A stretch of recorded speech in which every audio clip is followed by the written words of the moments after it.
Good morning, student. Today I am going to start the exercise 4.6.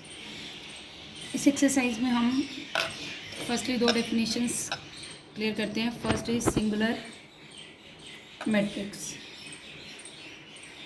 What is singular matrix? A matrix is said to be singular. A matrix is said to be singular matrix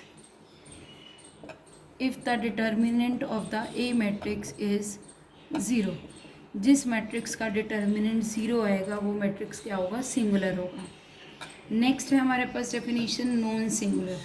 non singular matrix क्या होगा? तो name से ही पता लग रहा है non singular है, तो दैट मीन्स डिटर्मिनेंट क्या होगा? Not equal to 0.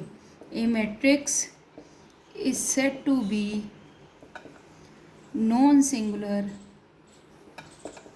if its determinant is not equal to 0. if its determinant not equal to 0. Singular matrix वो होता है जिसका डिटर्मिनेंट 0 आए, और नॉन सिंगुलर मैट्रिक्स वो होता है जिसका डिटर्मिनेंट नॉट इक्वल टू 0 आए. और जिस मैट्रिक्स का डिटर्मिनेंट नॉट इक्वल टू 0 आएगा उसका क्या होगा? ए इनवर्स एग्जिस्ट करेगा. जो भी मैट्रिक्स नॉन सिंगुलर होता है उसका ऑलवेज इनवर्स एग्जिस्ट करते हैं. ठीक है. अब इसके बाद एक और डेफिनेशन है consistent system.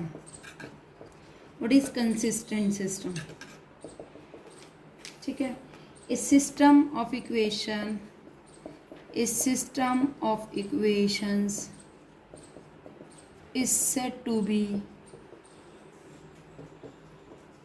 consistent if its one solution exist. कि इसका एक ही सोल्यूशन एग्जिस्ट करे.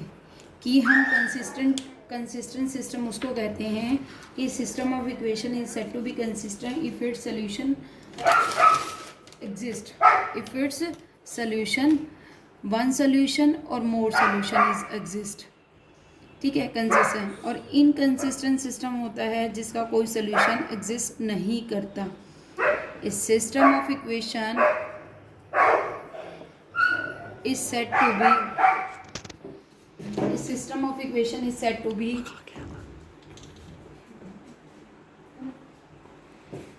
a system of equation is said to be inconsistent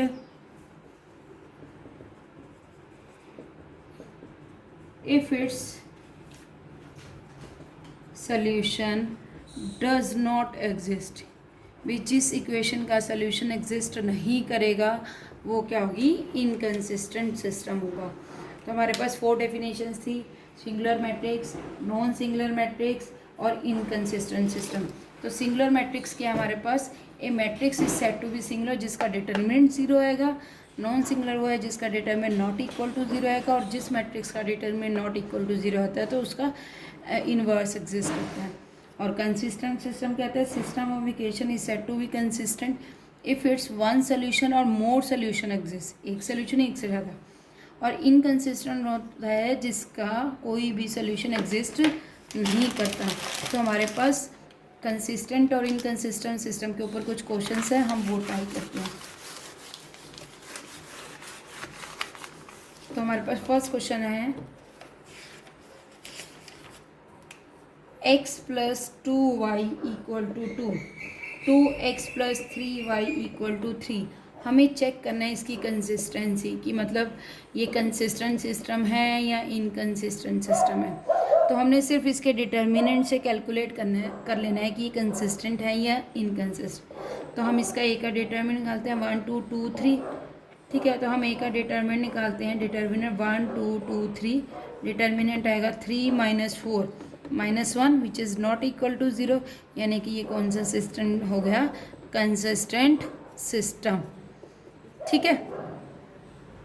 ऐसे ही इसके ऊपर एक और सेकंड क्वेश्चन करते हैं. x plus 3y equal to 5 and 2x plus 6y equal to 8. तो इसमें सबसे पहले हम a की वैल्यू लिखते हैं मैट्रिक्स की फॉर्म में 1 3 2 6.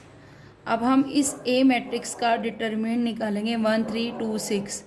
तो 1 × 6 6 - 6 इक्वल टू 0. तो ये डिटर्मिनेंट ए का 0 आ गया. तो ये कौन सा सिस्टम है? इनकंसिस्टेंट. ठीक है, यानी इसका कोई भी सोल्यूशन एग्जिस्ट नहीं करेगा। जिसका डिटरमिनेंट नॉट इक्वल टू 0 है वो कंसिस्टेंट, जिसका 0 आ जाए तो वो इनकंसिस्टेंट। तो ये स्टूडेंट्स एक्सरसाइज 4.6 कंप्लीट हो गई है। हमने लास्ट क्लास में मैट्रिक्स मेथड किया था, अब कंसिस्टेंट इनकंसिस्टेंट सिस्टम किया है। अब इसमें कोई डाउट्स है तो हम कल नेक्स्ट क्लास में डिस्कस करेंगे, अदरवाइज हम न्यू टॉपिक स्टार्ट करेंगे।